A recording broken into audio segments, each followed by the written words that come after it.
Hello Weaver, Syed अतीकुल Hasan का सलाम Sydney Australia से। इंसान की फितरत में सफ़र, हिजरत और क़याम है और ये इंसान करता है जुस्तजू के लिए, अपने मकासद को पाने के लिए। इंसान समंदरों को क्रॉस करता है, पहाड़ों को क्रॉस करता है, सहराओं को क्रॉस करता है और देखता है कि आखिर वहाँ क्या है, क्या कोई ऐसी चीज़ उसको मिल जाए कि जिसमें उसकी जो मकासद हैं, उसकी जो ख्वाहिशात हैं वो पूरी हों। इस सिलसिले में इंसान ने मुख्तलिफ वक्तों में मुख्तलिफ जगहों को पार किया, मुख्तलिफ जगहों में गए। और अगर हम अपने आबा इजाद को भी देखें तो हमें इसी तरह की कहानियाँ उनमें भी नज़र आती हैं। ऑस्ट्रेलिया और पाकिस्तान का या पाकिस्तानियों का रिश्ता बहुत पुराना है। इतना पुराना है कि हम में से बहुत सारे लोग ये सोच नहीं सकते कि हमारा और ऑस्ट्रेलिया का रिश्ता जो है वो तकरीबन 150 साल से भी ज़्यादा पुराना है। आप सोच रहे होंगे कि 150 साल तो पाकिस्तान को बने हुए नहीं हुए, लेकिन ऐसा है और आज मैं आपको ये बताऊंगा। और इसी हवाले से ये हमारा पहला मौजू है कि ऑस्ट्रेलिया और पाकिस्तानियों का रिश्ता तारीख के पस मंज़र में। इस सिलसिले में मैं आपको कुछ बड़ी नायाब किस्म की तस्वीर दिखाऊंगा, आपको मैं वाक़यात सुनाऊंगा और इन वाक़यात को सुन के, इन तस्वीर को देखकर जो 150 साल पुरानी है, 100 साल पुरानी है, 50 साल पुरानी है, 30 साल पुरानी है, आपको पाकिस्तान पर और पाकिस्तानियों पर फ़ख्र होगा। क्योंकि पाकिस्तान और पाकिस्तानी जो पाकिस्तान में बसते हैं और फिर जब वो बाहर जाते हैं तो वो एक बेमिसाल काम करते हैं। जहाँ भी रहते हैं बड़े सिंसियर तरीके से अपनी ज़िंदगी को गुजारते हैं और उस ज़मीन से प्यार करते हैं जिसमें वो रहते हैं और नाम कमाते हैं। यही कुछ हमारी भी तारीख़ है ऑस्ट्रेलिया में पाकिस्तानियों के हवाले से। यहाँ पाकिस्तानी बहुत पहले आए थे। यही हमारा आज का मौजू है। लेकिन इससे पहले कि मैं आज के मौजू पर बात करूं, यहाँ एक छोटा सा वक्फा लेते हैं और उसके बाद फिर आपकी खिदमत में अतीकुल हसन हाजिर है।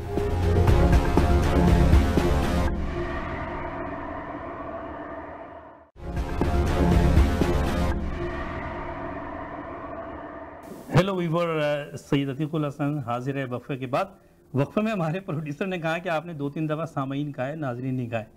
और ये रेडियो पर जो प्रोग्राम करते रहते हैं ना और कर चुके होते हैं, उनको ये प्रॉब्लम होता है। तो नाजरीन माजरत, मैं ये अक्सर मिस्टेक करता हूँ। तो वैसे जो नाजरीन है वो सामीन भी हैं। तो नाजरीन, मैं बात कर रहा था पाकिस्तानियों का ऑस्ट्रेलिया से रिश्ता। वाक़या यूँ हुआ कि जब 9/11 के वाक़यात हुए अमेरिका में, तो मुसलमान बहुत अताब में आ गए जहाँ जहाँ थे, बिलखुसूस जो वेस्टर्न कंट्रीज़ थे। और ऑस्ट्रेलिया में भी बड़ा टेंशन थी मुसलमानों पर और ख़ास तौर पर पाकिस्तानियों में, क्योंकि पाकिस्तान का नाम आ रहा था दहशतगर्दी के हवाले से और सारी दुनिया में एक सकता था। और जहाँ जहाँ पाकिस्तानी थे वो बहुत अफसरदा थे और शौक़ हो गया कि ये क्या हो रहा है, इसमें कौन इन्वॉल्व है। और मैं बहैसियत एक सहाफ़ी यहाँ, और क्योंकि मेरा ताल्लुक़ पाकिस्तान से है, तो एक बहुत ज़्यादा टेंशन थी।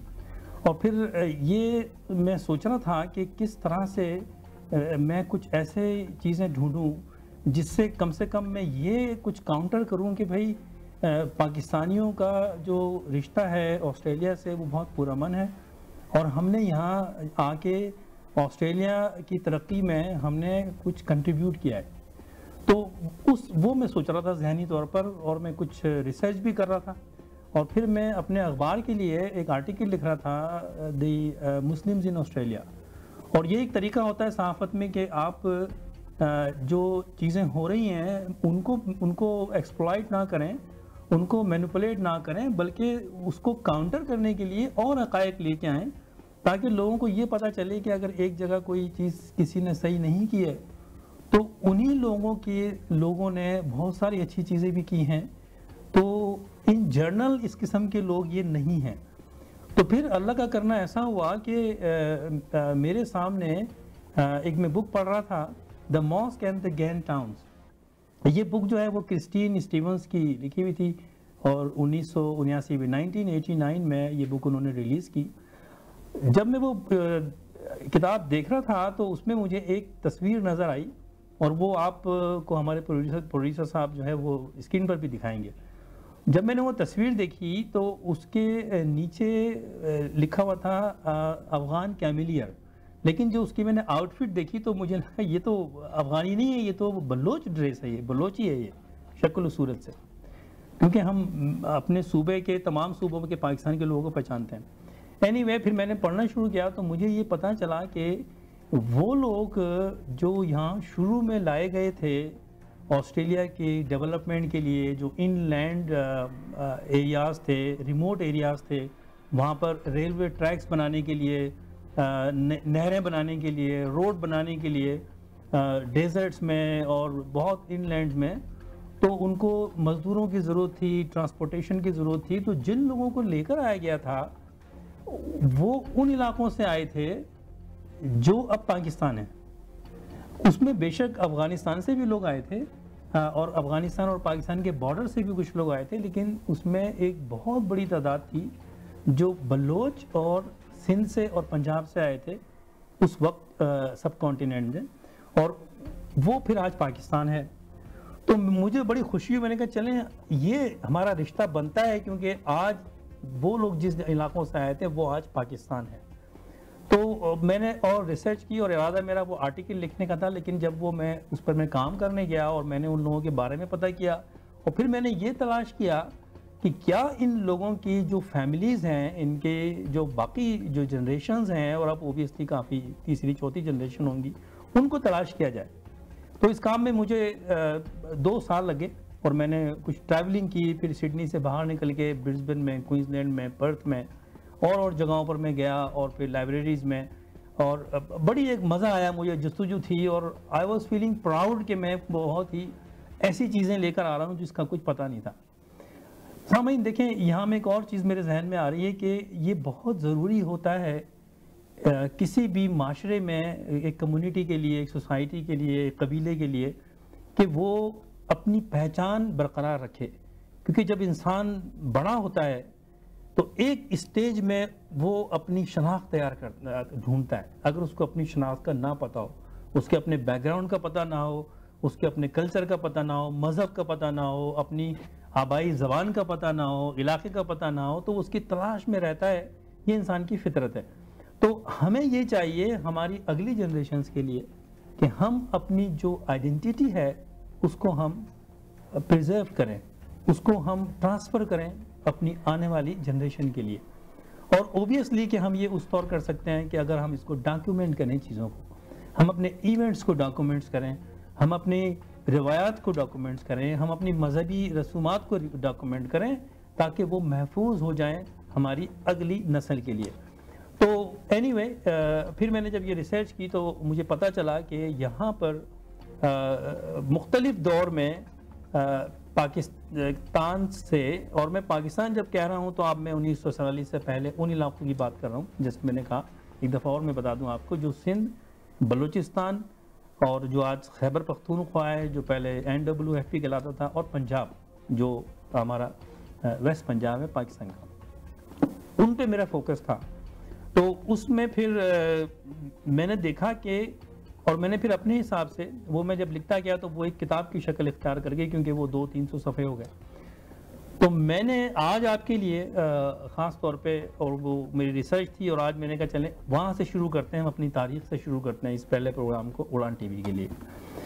मैं यहाँ पर 4 अदवार में तकसीम करूँगा पाकिस्तानियों का जो रिश्ता है लोगों का ऑस्ट्रेलिया के साथ।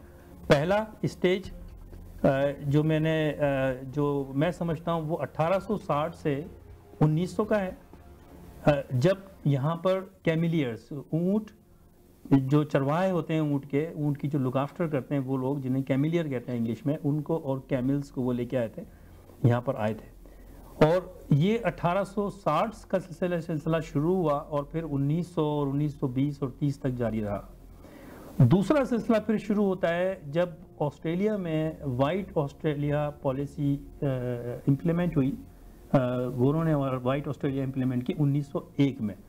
तो मेरे हिसाब से, जिसकी मैं आप वजह बताऊंगा कि मैंने क्यों इन 4 इसको फेजेस में डिवाइड किया, वो है 1901 यानी कि 1901 से लेके और फिर 1947 जब पाकिस्तान मारे से वजूद में आया, Pakistan was created that time, और जिसमें काफ़ी लेबर, मर्चेंडाइजर्स, वर्कर्स ये उस दौर में आए, फिर कुछ लोग स्टूडेंट्स आए मुख्तलिफ स्कीम्स के तहत, मुख्तलिफ स्कॉलरशिप्स के तहत।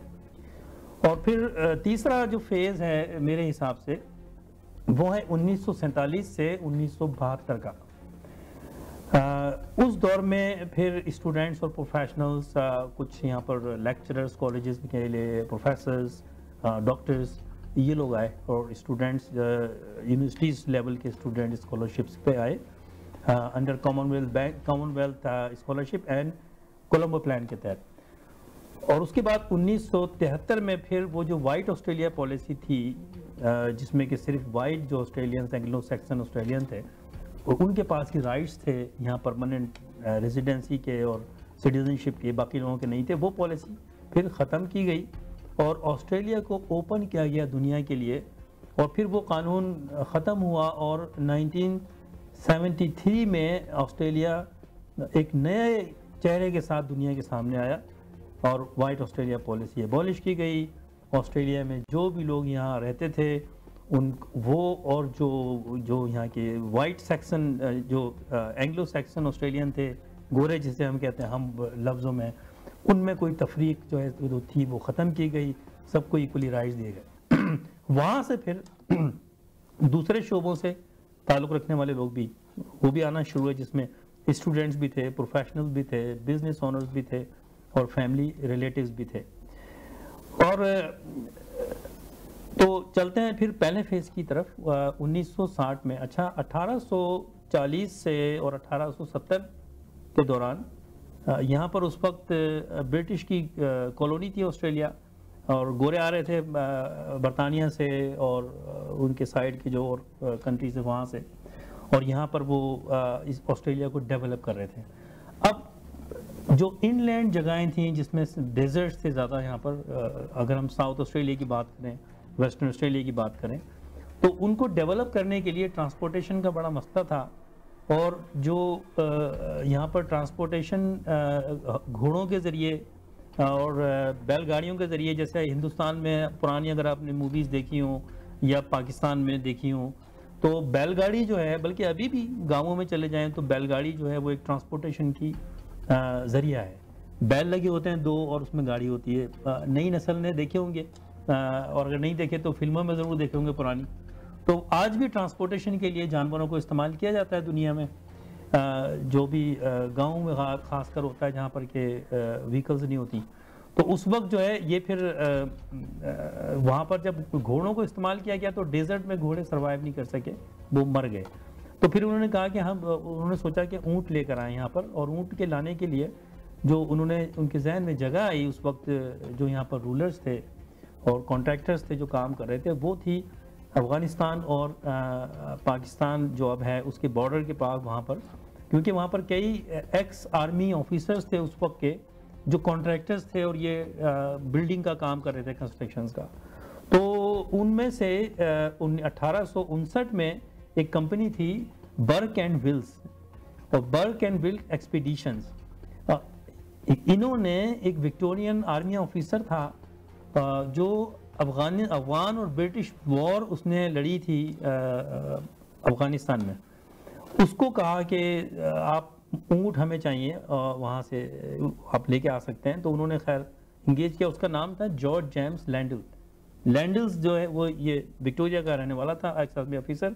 ये गया और अपने साथ में फिर 24 ऊँट लेकर आया और 3 कैमिलियर्स चरवाए, और उसमें जो वो 3 लेकर आया, जिसको कि यहाँ पर वो गेंट हाउस जो बुक में है उसमें क्रिस्टीन ने अफगानी का है, वो अफगानी नहीं थे। तो मैंने ये हिस्ट्री करेक्ट की है ऑस्ट्रेलिया की कि वो अफगानी नहीं थे, उसमें से एक बलोच था और बलूचिस्तान से, और 2 जो आजकल का खैबर पख्तूनख्वा है, नॉर्थ वेस्ट फ्रंटियर प्रोविंस उस वक्त था, वहाँ से 2 थे वो। और उन 3 में से 2 के नाम हिस्ट्री में हैं, उनमें से एक का नाम था ईसान खान और दूसरे का नाम था दोस्त मोहम्मद, तीसरे का हिस्ट्री में जिक्र नहीं है। और जो दोस्त मोहम्मद है उसकी जो कब्र है वो आज भी साउथ ऑस्ट्रेलिया में है। ये दोनों और तीनों बल्कि एक्स आर्मी ऑफिसर थे ब्रिटिश आर्मी के। इन्होंने यहाँ पर आकर ट्रांसपोर्टेशन में मदद की और इनलैंड में जो भी सामान जाता था उसमें, तो हम कह सकते हैं कि इनका डिवोशन, इनकी पूरी कंट्रीब्यूशन है, डिवोशन है ऑस्ट्रेलिया के जो इनलैंड एक्सपीडिशन है, डेवलपमेंट है उसमें। उसके बाद फिर आगे देखें तो 1866 में एक और कॉन्ट्रैक्टर थे, गोरा था, सैमुअल स्टकरी, और वो फिर 31 ऊँट और 124 ऊँट और 31 चरवाहे ऊँट के कैमिलियर वो लेकर आए यहाँ पर। और उनमें से दो का नाम हिस्ट्री में है ऑस्ट्रेलिया की, एक का नाम था फैज़ और दूसरे का नाम था ताग मोहम्मद। मोहम्मद लिखा है लेकिन वो मोहम्मद था नाम। और ये दोनों का ताल्लुक भी बलूचिस्तान से था और ये दोनों ने बहुत ज़्यादा बिज़नेस को फैलाया अपने यहाँ पर। और उसके बाद में इन्होंने 1892 में इनका एक बहुत बड़ा बिज़नेस था वेस्टर्न ऑस्ट्रेलिया में, कैमल कैरिंग बिज़नेस। तो जो भी कंपनीज होती थी इनको ट्रांसपोर्ट चाहिए होती थी, जैसे आज हम जाते हैं और हायर करते हैं, हायर कार या व्हीकल ले लेते हैं, हम ट्रक ले लेते हैं, ये वो काम करते थे उस वक्त, ट्रांसपोर्ट प्रोवाइड करते थे ऊँट की। तो इनका बिज़नेस बहुत ज़्यादा बढ़ा, चलाया इन्होंने वेस्टर्न ऑस्ट्रेलिया में और फिर साउथ ऑस्ट्रेलिया में। 1860 से और 1930 के दरमियान हिस्ट्री के मुताबिक तकरीबन 3000 लोग ऑस्ट्रेलिया लाए गए as a cameleer, as a labour, और सब कॉन्टिनेंट से, उन इलाकों से जहाँ पर जो अब पाकिस्तान है। उसमें एक और नाम हमें तारीख़ में मिलता है बेजा दरवेश का। ये बेजा दरवेश वो है जिसकी मैंने तस्वीर देखी और फिर मैं वहाँ से शुरू हुआ और मैंने फिर ये लिखा सारा कुछ, ये कलेक्ट किया मटेरियल और वो किताब की शक्ल इख्तियार की। मैंने किताब का नाम आपको नहीं बताया, हमारे प्रोड्यूसर्स की आपको पिक्चर भी दिखाएंगे, ऑस्ट्रेलिया फॉर पाकिस्तानीज, जो 2003 में पब्लिश हुई। तो बेजा दरवेश ने भी बहुत अपना बड़ा बिजनेस सेटअप किया और उसके बाद में इनका गिब्सन डेजर्ट में बेजा हिल्स के नाम से, इनके अपनी ये नाम से एक टाउन जो है, कस्बा, वो भी बना और आज भी मौजूद है। इसी तरह से इसी दौरान पहले फेज़ को जो मैं कह रहा हूँ 1860 और 1900 के दरमियान एक और बहुत बड़ा नाम इसी हवाले से, इस बिज़नेस के हवाले से, वो था मोहम्मद बख्श का। ये बख्श फैमिली बहुत पॉपुलर है, आज भी हैं, पर्थ में है और विक्टोरिया में है। और एक बड़ा फेमस नेम जो उड़ान टीवी से भी मैंने उनका इंटरव्यू देखा, वो भी इसमें वो भी उसी फैमिली से बिलोंग करती हैं। और तो ये इनकी बहुत कंट्रीब्यूशन रही है बलोच की, पठानों की और सिंधी की, सिंध से सिंधियों की इस ऑस्ट्रेलिया को बनाने में, क्योंकि सारी ट्रांसपोर्टेशन का काम जो है वो यही लोग कर रहे थे। इन्हीं लोगों ने 1908 में ऑस्ट्रेलिया में पहली मस्जिद बनाई हॉलैंड पार्क में, साउथ ऑस्ट्रेलिया में, और जिसकी तस्वीर आपको प्रोड्यूसर साहब दिखाएंगे और वो ओरिजिनल तस्वीर। और उसके बाद में फिर इस मॉस्क को 1965 में रीबिल्ड किया गया और वो भी तस्वीर आप देखेंगे इसमें। एक और नाम उसी दौरान, बल्कि वो दूसरे दौर में आता है, वो मैं आपको बताऊंगा, लेकिन मेरा ख्याल है कि यहाँ एक वक्फा लेते हैं छोटा सा और फिर सेकंड दौर का हम आगाज़ करते हैं पाकिस्तानियों का। बहुत शुक्रिया, वक्फे के बाद मिलते हैं।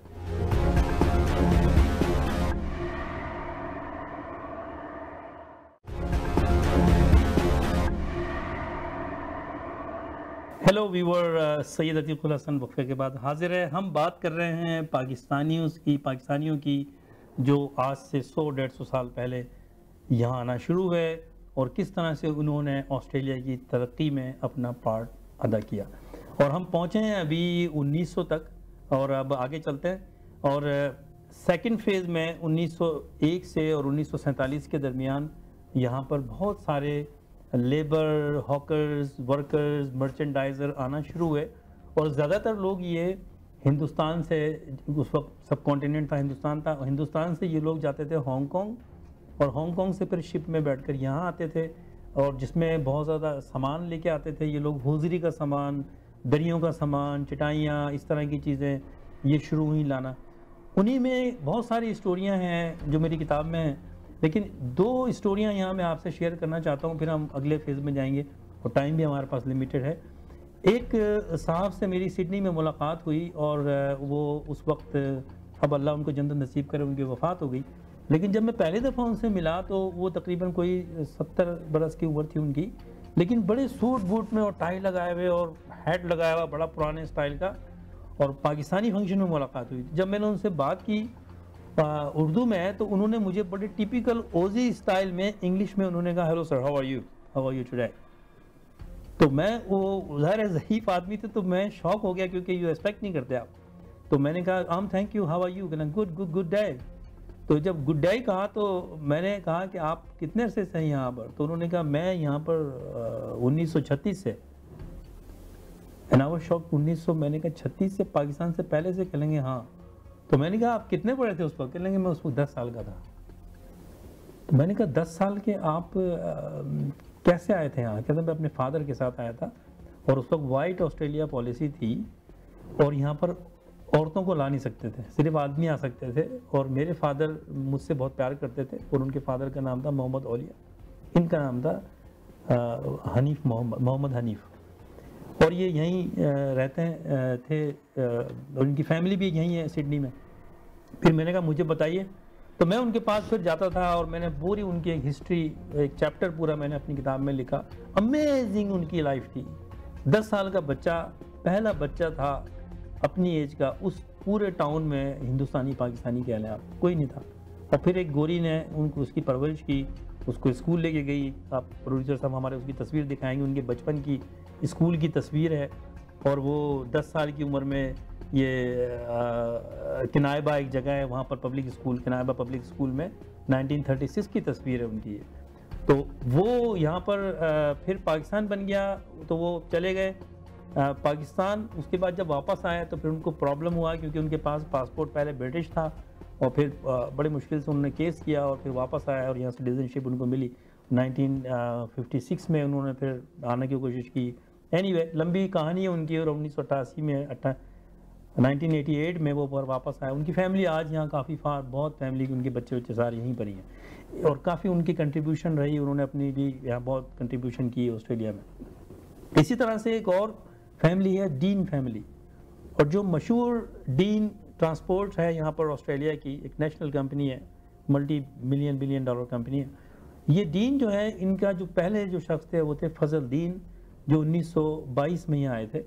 उसके बाद में उनकी और फैमिली आई, और वो आजकल बहुत ज़्यादा यहाँ पूरे ऑस्ट्रेलिया में उनकी ट्रांसपोर्टेशन है। और उस वक्त वो आप देखें ऊँटों की ट्रांसपोर्टेशन के लिए आए थे।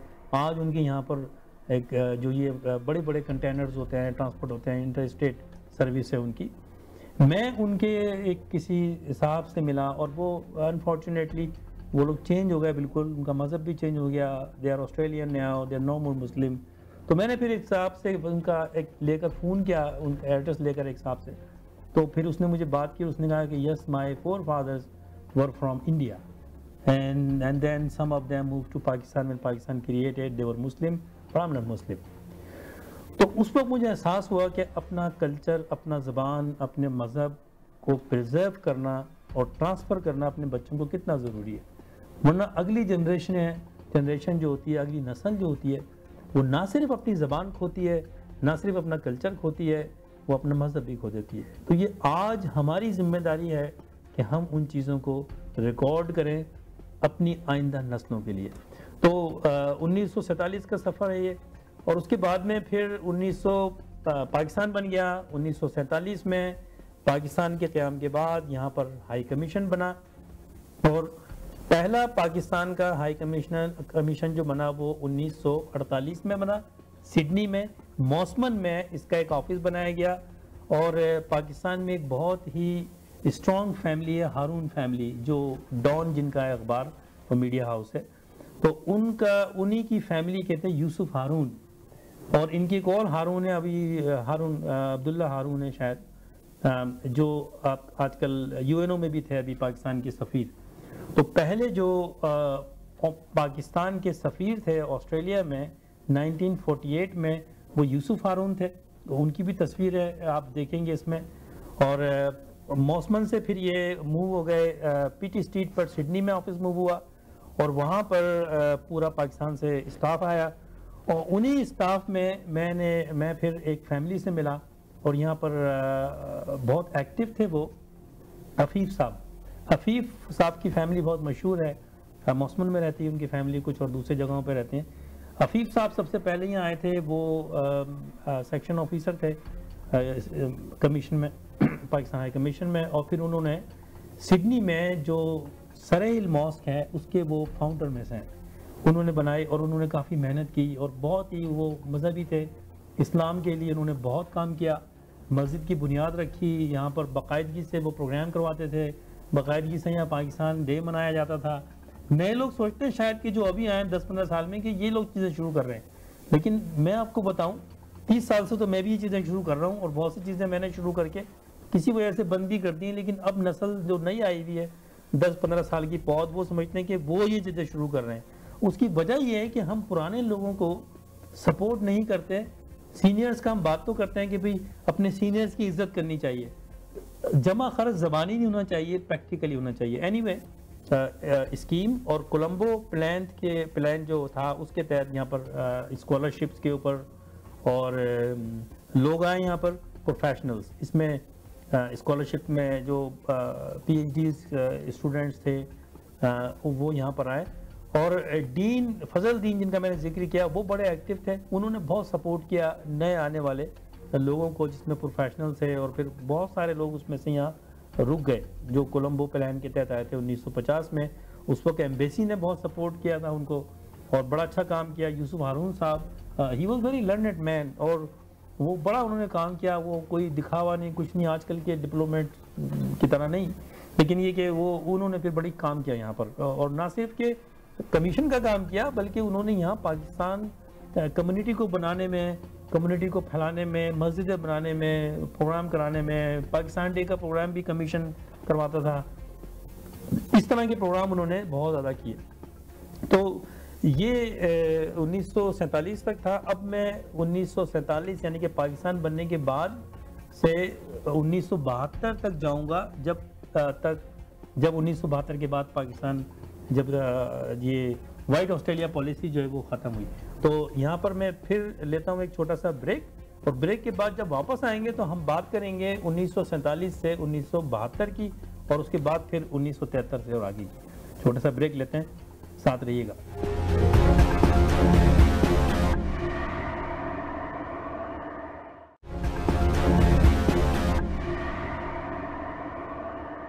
हेलो व्यूवर्स, सैयद अतीकुल हसन वक्फे के बाद हाजिर है। हम बात कर रहे हैं पाकिस्तानियों का तारीख़ी रिश्ता ऑस्ट्रेलिया के साथ और हम 1860 से शुरू हुए थे और 1947 तक पहुँचे जब पाकिस्तान बना और उसके बाद में पाकिस्तान का बाकायदा यहाँ ऑफिस बना, हाई कमीशन यहाँ इस्टेब्लिश हुआ, पाकिस्तानी और आने शुरू हुए वहाँ से। अच्छा, 1947 से 1972 के दरमियान कई यहाँ पर बहुत सारी फैमिलीज़ आई और कई फैमिलीज़ के मेंबरान से मैं मिला और मैंने इंटरव्यू किया। कुछ मैंने बहुत सीनियर लोगों से इंटरव्यू किया जो बहुत छोटे थे और उनको याद था जब वो माइग्रेट करके उनके पेरेंट्स यहाँ आए थे, और कुछ वो थे जो उनकी थर्ड जनरेशन थी और उनको याद नहीं था लेकिन उन्होंने अपने बड़ों से सुना हुआ था। इसमें से ज़्यादातर लोग जो है they could not speak Urdu और वो इंग्लिश में उन्होंने इंटरव्यू किया मुझसे और मुझे बहुत अजीब सा भी लग रहा था कि बहुत एक एजेड एक साहब थे और वो 70-80 साल की उनकी उम्र थी, हशमत अली मोहम्मद। मैं उनसे जाकर मिला, उनसे मैंने इंटरव्यू किया और क्वींसलैंड में, और बड़ी उनकी दाढ़ी थी और आपका तस्वीर भी देखेंगे और बिल्कुल ऑस्ट्रेलियन टिपिकल कंट्री साइड की इंग्लिश में उन्होंने उनसे बातें की और उन्होंने बताया कि वो 1926 में जालिंधर में पैदा हुए। जब पाकिस्तान बना तो उनकी फैमिली पाकिस्तान चली गई 1947 में और 1953 में वो यहाँ केन्स में क्वींसलैंड में उनकी फैमिली आई और वो फार्मर थे। यहाँ पर उन्होंने ये गन्ने के जो खेत थे वो गन्ने का सारा उन्होंने काम शुरू किया। उससे पहले इतना बड़ा गन्ने का फार्मिंग जो है वो शुरू किसी ने नहीं की थी और उसके आज आप देखें कि कितनी ज़्यादा ये गन्ना आपको नज़र आता है ऑस्ट्रेलिया में। ये पाकिस्तानियों की देन है, ये हमें इस पर भी फ़ख्र करना चाहिए तो और उन्होंने बताया कि उनके फादर हाजी बरकत अली जो है वो आए थे 1939 में, और फिर उसके बाद में वापस चले गए, और फिर पाकिस्तान बना तो फिर ये लोग वापस आए, और उनके अंकल भी साथ में आए थे 1900, और उससे पहले हाँ उनके अंकल आए थे, उनका नाम था हाजी फतेह मोहम्मद, वो आए थे 1904 में। तो ये मुख्तलिफ दौर में यहाँ पर फार्मर्स आते रहे फिर जाते रहे। उन्होंने बताया कि हमें ऑस्ट्रेलिया से हिंदुस्तान जाते में 3-3 4-4 महीने लगते थे, 6-6 महीने, तो फिर हम यहाँ 2-3 साल रहते थे, 4 साल, फिर वापस चले आते थे। और जब यहाँ आते थे तो फिर कोई कम्युनिकेशन नहीं होती थी उनके जो रिलेटिव्स थे वहाँ, क्योंकि यहाँ कोई ख़तों किताब का सिलसिला नहीं था। और आप सोचें कि ये कैसा था, बिल्कुल बेआबान था ऑस्ट्रेलिया, यहाँ सिर्फ खेती बाड़ी थी और बस, या फिर वो छोटे छोटे गांव थे, वहाँ दूध का कारोबार होता था, डेयरी का। तो जो है वो हशमत साहब की स्टोरी बड़ी अमेजिंग थी। उसके बाद में और बहुत सारी फैमिलीज यहाँ आई जिनकी मैं आपको पिक्टोरियल व्यू, प्रोड्यूसर साहब हमारे दिखाएंगे आपको तस्वीरें। एक थे नसीब दीन आए थे यहाँ पर, अपनी वाइफ जो थी, उनकी वाइफ थी हुरमत बीबी के साथ, और उनकी डॉटर थी एक, ये 1949 में आए, और आज उनकी बहुत बड़ी फार्म है। इनके भी डीन, ये भी डीन फैमिली के ही फार रिलेटिव्स थे जो फजलदीन थे उनके। उसके बाद में एक और खातून से मैं मिला सिडनी में, आबिदा दीन, उन्होंने अमेजिंग स्टोरी बताई लिवरपूल की जो सिडनी में है। और उन्होंने बताया कि सिडनी से जो लिवरपूल है वो कंट्री साइड होता था, और कोई रोड नहीं था, एक बहुत छोटा सा रोड था जो आज ये ह्यूम हाईवे है। और यहाँ पर जो है वो घोड़ों के ऊपर और बैलगाड़ियों में ट्रांसपोर्ट होती थी। और जब ये आई थी तो यहाँ पर कोई पाकिस्तानी वूमेन नहीं थी, और वो उनकी अपनी खाली वो थी। फिर उनके फादर ने, उन्होंने एक छोटी सी दुकान खोल ली थी, वहाँ पर वो दूध का कारोबार करते थे, और वो खुद काम करती थी बहुत, और कहती थी बहुत ही हार्ड टाइम गुजारा। लोग कहते थे बहुत अच्छे थे, लेकिन जो उन्होंने मुझे स्टोरीज बताई सिडनी की, कि ये सिडनी आउटस्कर्ट कहलाता था होमबुश के बाद और बैंक्सटाउन के बाद से, यानी कि ये बिल्कुल कंट्री साइड होता था। आज लिवरपूल एक सिटी है। तो आप दीन की बड़ी उनकी पूरी फैमिली इस वक्त सिडनी में है, हर फील्ड में बहुत ज़्यादा मुख्तलिफ शोबों में काम कर रहे हैं, कुछ लोग बिजनेस में हैं। एक और फैमिली से मेरी मुलाकात हुई सिडनी में जो 1957 में आए थे, बिल खान, उनकी बहुत खान फैमिली है यहाँ से ऑस्ट्रेलिया में, जो हाईली प्रोफेशनल्स हैं, उनकी फैमिली में लॉयर्स हैं, डॉक्टर्स हैं। बिल खान ने मुझे बताया कि उनकी फैमिली 1980 में उनके कुछ रिलेटिव्स आए थे, और उनको, लेकिन जब वो आए तो वो सिडनी में आए, और उनको पता नहीं था कि सिडनी से जो मेलबर्न है वो कितनी दूर है। और क्योंकि उनके जो रिलेटिव्स थे वो कुछ मेलबर्न में थे, विक्टोरिया में, तो उन्होंने पैदल सफ़र किया। मुझे यकीन नहीं आया। तो वो कहते कितने ही उनको महीनों लगे, वो सिडनी से और मेलबर्न पैदल सफ़र करके गए आस्ता आस्ता। तो फिर वहाँ जाके उन्होंने फिर वहाँ मूव हो गए वो। तो अमेजिंग स्टोरी थी उनकी। एक और फैमिली थी 1956 में, सादिक फैमिली थी, और उनकी वाइफ, अपनी वाइफ के साथ आए थे, नसीब बीबी के साथ। ये भी क्वींसलैंड में एक बड़ी इनकी फैमिली है, क्वींसलैंड में या विक्टोरिया में, मुझे इस वक्त सही याद नहीं है, और मेरी किताब में इनका जिक्र है, इनकी तस्वीर भी है। तो ये फैमिलीज जो हैं इनकी बड़ी कंट्रीब्यूशन थी 1947 से 1970 में। फिर एक दौर आया कि इसमें काफ़ी ज़्यादा डॉक्टर और यहाँ पर जो टीचर्स थे, ऑस्ट्रेलिया में एजुकेशन पे काम शुरू हुआ 70s में जब काम शुरू हुआ, वाइट ऑस्ट्रेलिया पॉलिसी 72 में डिमोलिश हुई, 73 से ऑस्ट्रेलिया में मल्टीकल्चरलिज्म को प्रमोट किया गया। और फिर यहाँ पर एजुकेशन में, हेल्थ में, और इसमें काफ़ी लोग चाहिए थे यहाँ पर, स्किल्ड वर्कर, प्रोफेशनल्स। तो उस सिलसिले में पाकिस्तान की बहुत अहमियत थी ऑस्ट्रेलिया की नज़र में। और ये टॉप प्रायोरिटी जो कंट्रीज़ थे जिनमें वीज़े की प्रॉब्लम नहीं होती थी, उनमें पाकिस्तान आता था। यानी कि अगर आप पाकिस्तानी हैं और आप किसी कॉलेज में आप लेक्चरर हैं, बस आप एम्बेसी में कांटेक्ट करें, वो आपको सीधे यहाँ माइग्रेशन पे बुला लेते थे और बहुत इज्जत देते थे आपके। डॉक्टर्स का भी ये था। पाकिस्तान का मेयार एजुकेशन में दुनिया की टॉप कंट्रीज़ में था। मेरा ख्याल है जो नई नस्ल इस वक्त मुझे देख रही होगी वो बात सुन के ये हैरान हो रही होगी इस पर, लेकिन हम उन लोगों से मिले हैं यहाँ पर, तो और कितनी फ़ख्र की बात है। उसके बाद में यहाँ पर 1970 में यहाँ पर PIA का पहला ऑफिस खुला सिडनी में, और जो पाकिस्तान PIA के जो पहले मैनेजर थे उनका नाम था कमांडर अली कुन्ही मलंजा। ये साउथ इंडिया से थे और 1947 में पाकिस्तान मूव हो गई इनकी फैमिली और फिर ये इन्होंने PIA ज्वाइन कर लिया और ये इनका फिर ये सिडनी में आए और PIA की जो पहला ऑफिस बना उसके ये इन्होंने ऑर्गेनाइज किया और इनसे मैं मिला, मैंने इनका इंटरव्यू लिया। अमेजिंग पर्सनैलिटी थी और ही वॉज अमेजिंग। और फिर उन्होंने जो मुझे वाकयात बताए कि क्या था ऑस्ट्रेलिया में और किस तरह से पाकिस्तानी जोश और जज्बे और यूनिटी से यहाँ काम करते थे और ऑस्ट्रेलियंस में उनकी कितनी इज्जत होती थी। PIA एयरलाइन की यहाँ पर टॉप रेपुटेशन थी यहाँ पर PIA की, वो उन्होंने बताया मुझे। उन्होंने बहुत तेजी से PIA को किया, PIA की फ्लाइट्स जाती थी। हम कहाँ खड़े हैं आज यहाँ।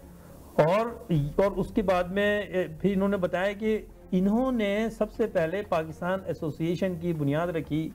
He was the first president जो 1970 में। आज मैं देखता हूँ क्योंकि मैं खुद भी कम्युनिटी में शामिल हूँ, बड़े बड़े लोग डींगे मारते हैं, बड़े बड़े काम करते हैं, हमारी एसोसिएशन हमने बनाई है। हकीकत यह है कि कुन्ही साहब ने मुझे उन्होंने डॉक्यूमेंटेशन भी दिखाई, उन्होंने ये 70s में बनाई और यहाँ पर उन्होंने बताया कि बहुत ज़बरदस्त काम होता था और हाई कमीशन का जो पूरा अमला होता था वो इन लोगों के साथ मिलके पाकिस्तान डे की तैयारी करवाते थे। पाकिस्तान डे के लिए फंड देते थे, फिर रिहर्सल होती थी, हाई कमीशन ऑफिस में रिहर्सल होती थी, फिर पाकिस्तान डे के प्रोग्राम वहाँ पर पे वो सब मिलके काम करते थे। आज क्या है, आज आप पूरा तैयार करके दे दें, खान साहब बहादुर या मैडम आएंगी, वो बैठेंगी, तस्वीरें होंगी, उनका काम होता है मेहमान खुसूसी। लेकिन उस जमाने में क्या था, वो ये समझते थे कि ये प्रोग्राम ऑर्गेनाइज करना हमारा काम है, हम इसके होस्ट हैं, हमारा काम है, क्योंकि कंट्री को प्रमोट करना हमारा काम है। तो आप देखिए कि आहिस्ता आहिस्ता कितने हमारी सोच में तब्दीली आई है, इस पे सोचने की बात है। उसके बाद आगे चलें अगर, तो हम देखते हैं कि फिर बहुत तेजी से लोग आने शुरू हुए। 80s में फिर यहाँ पर स्टूडेंट्स बहुत ज़्यादा आना शुरू हुए। ज़िया-उल-हक का आर्मी का दौर था पाकिस्तान में, तालिबान की ये जो हिंदू अफगान वॉर थी उसमें पाकिस्तान ने पार्ट प्ले किया, तो यहाँ कुछ इंसेंटिव दिए गए और स्टूडेंट्स के लिए ओपन किया गया पाकिस्तानियों के, और बहुत ज़्यादा स्टूडेंट्स और IT स्पेशलिस्ट जो है वो यहाँ आए। मैं भी उसी दौर में आया हूँ 1989 में as an IT professional from Pakistan with my 2 kids, very young that time, 7 years old and 4 years old। And तो जब मैं यहाँ आया 89 से, उस वक्त फिर मैंने हालात देखे और हमने फिर बहुत ज़्यादा काम भी किया यहाँ पर और बहुत पाकिस्तानियों के लिए प्रोग्राम्स किए। वो कुछ फ़ोटो आपको दिखाएंगे इसमें। लेकिन तो 80s से यहाँ पर फिर बहुत ज़्यादा स्टूडेंट आने शुरू हुए और उन स्टूडेंट्स ने यहाँ पर बहुत ज़्यादा कंट्रीब्यूशन किए। उन्होंने यहाँ बाकायदा जो पहले जो दौर में आए थे स्टूडेंट्स, वो पढ़ते भी थे, जॉब भी करते थे। वो टैक्सी की जॉब आसानी से मिल जाती थी, सिक्योरिटी की जॉब मिल जाती थी, या फिर कोई और लेबर जॉब मिल जाती थी, और सब लोग अपनी फैमिलीज को पैसा भेजते थे और मेहनत से यहाँ रहते थे। बहुत यूनिटी थी। पाकिस्तान डे के प्रोग्राम में यूथ हिस्सा लेते थे। आज वो ज़ारे काफ़ी उनकी फैमिली हैं, अब फिर उनकी शादियाँ हो गई, उनके बच्चे अब जवान हो गए हैं और वो अब काम कर रहे हैं। तो एक बहुत बड़ी हमारी डिवोशन है उस बैच की जो 80s में यहाँ आया और उन्होंने चीज़ों को खड़ा किया। तो इस तरह से फिर सिडनी में रोटी मास्क की बात करें, इस तरह से दूसरे शहरों में आप देखें, फॉकनर मास्क मेलबर्न में वो वहाँ बन रही थी। तो पाकिस्तानियों ने हर दौर में मजहबी हवाले से एक्टिविटीज़ में हिस्सा लिया, सकाफती एक्टिविटीज़ में हिस्सा लिया, नेशनल डेज में को प्रमोट करने में हिस्सा लिया, इसमें कोई शक नहीं है। और फिर अपनी फैमिली को भी देखा, क्योंकि basically we are family oriented people. हम अगर यहाँ फैमिली में ना भी हूँ तो अपने घर पीछे जो फैमिली हमारी पाकिस्तान में, उनके लिए हम सोचते हैं। तो हमने इंडिविजुअली बड़ा काम किया है पाकिस्तानियों ने। एक चीज़ जो यहाँ पर नज़र आती है, जिस पे थोड़ा सा अफसोस होता है कि आहिस्ता आहिस्ता अगर मैं पहले देखूँ, यानी कि मैं अगर अपनी ज़िंदगी को देखूँ, मेरे हालात जो मेरे मुशाहिदे में आए हैं कि जैसे जैसे वक्त गुजर रहा है, पहले हम लोग ज़्यादा अच्छी तरह पाकिस्तान डेज मनाते थे। अच्छी तरह किस तरह? ओबियसली कि आज ज़्यादा अच्छे खाने होते हैं, आज यहाँ पर मिनिस्टर्स भी आते हैं ज़्यादा और काउंसलर्स भी आते हैं और जो लोकल हैं पॉलिटिशियन भी आते हैं और बड़ी फोटो सेशन भी होते हैं। पहले ज़्यादा फोकस जो था वो पाकिस्तान पे था। पहले ज़्यादा फोकस ये था कि पाकिस्तान को प्रमोट करना है फंक्शन में, पाकिस्तान के जो डिफरेंट सूबे हैं उनको प्रमोट करना है। महीनों बच्चों की ट्रेनिंग्स कराई जाती थी। हमने खुद 90s में सुरैया ने हमने महीनों कई 2-2 महीने 3-3 महीने पहले बच्चे आना शुरू हो गए, हम उनको हर एवरी वीकेंड रिहर्सल करा रहे हैं। और जो है ना मौलाना मोहम्मद अली जौहर, सर सैयद अहमद ख़ान और कायद आज़म, अल्लामा इकबाल और दूसरे, इनकी तारीख़ के हवाले से स्पीचेस का कंपटीशन हो रहा है। और इस तरह की चीज़ें ज़्यादा प्रोग्राम में होती थी। और ये कम था कि वो प्रोग्राम सेलिब्रिटीज़ के लिए है, कि वहाँ पर प्रोग्राम का ऐसा लगता है कि प्रोग्राम का मकसद ही कुछ चंद चीफ गेस्ट को बुलाना था, इसलिए प्रोग्राम किया गया है। अब ऐसा लगता है उसमें पाकिस्तान की बात कम होती है, और दूसरा फिर लगता है कि अब खाना भी खाना है उस प्रोग्राम में। तो हमें ये कल्चर चेंज करना है, हमें पाकिस्तानियत को प्रमोट करना है। फिर यहाँ पर 70s में यहाँ पर एक और बात मैं भूल गया, 70s में यहाँ सबसे पहली पाकिस्तानी रेस्टोरेंट खुली कैंटरबरी रोड पर। और जब उन्होंने खोली तो पाकिस्तानी नाम रखा, पाकिस्तानी रेस्टोरेंट, बहुत मशहूर हुई वो। तो वहाँ भी लगता है कि उस वक्त कितना जज्बा था कि लोग हर बात में पाकिस्तान का नाम लेते थे। आज हम देखते हैं बदकिस्मती से कि हम सियासी जमातों के हमने बैनर तले हम प्रोग्राम कर रहे हैं, हम ज़्यादा अपने सियासी लीडरान को आगे लेकर आते हैं, हम पाकिस्तान को पीछे रखते हैं।